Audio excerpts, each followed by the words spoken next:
동해안화력발전소 송전 제약 문제가 장기화되고 있습니다.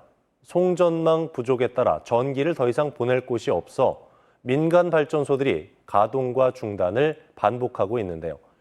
경영 악화로 인한 고용 불안과 세수 감소 등이 현실화되면서 지역 경제도 타격이 불가피한 상황에 놓였습니다. 집중 취재 김동훈 기자입니다. 지난 5월 1호기 상업운전에 나선 삼척 블루파워. 7달 가까이 발전기가 멈춰 있습니다. 이달 2호기 시운전을 마치지만 앞으로 정상 가동은 불투명합니다.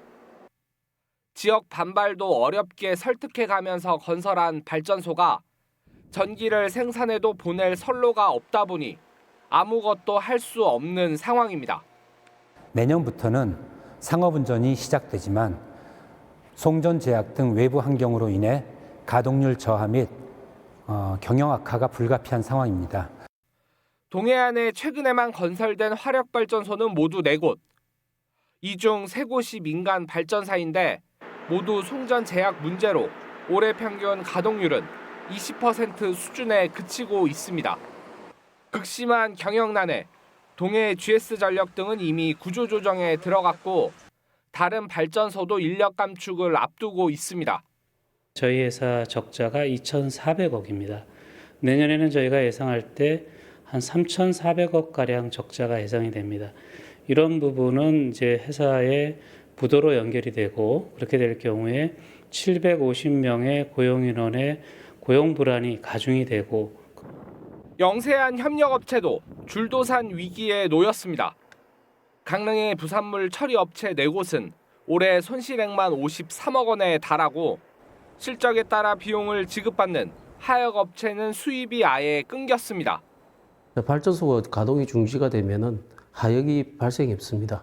그러면 하역이 발생이 안 되면 따라서 저희는 기업적으로는 이제 발생 하역비가 없으니까 저희 기업적으로는 나가는 고정비가 발생이 되니까 적자. 그다음에 항만 근로자 같은 경우는 직접적으로 이제 생계.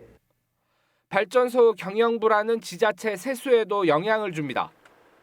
발전량에 따라 산정되는 지역자원 시설세의 경우 강릉은 60억 원에서 10억 원대로 줄게 되고 삼척과 동해도 80% 가까이 감소할 것으로 예측됐습니다. 장학금과 환경 개선 등 각종 지원 사업비도 모두 5분의 1 수준으로 뚝 떨어졌습니다. 축소 내지는 사업을 하지 못하는 경우도 생길 수 있는 여러 가지 문제가 있고요.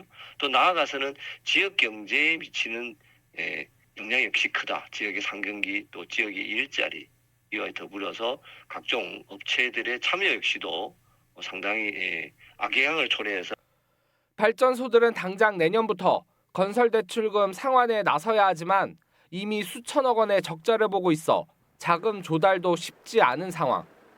이런 상태라면 발전소 줄도산과 지역 경제 악영향은 시간 문제입니다.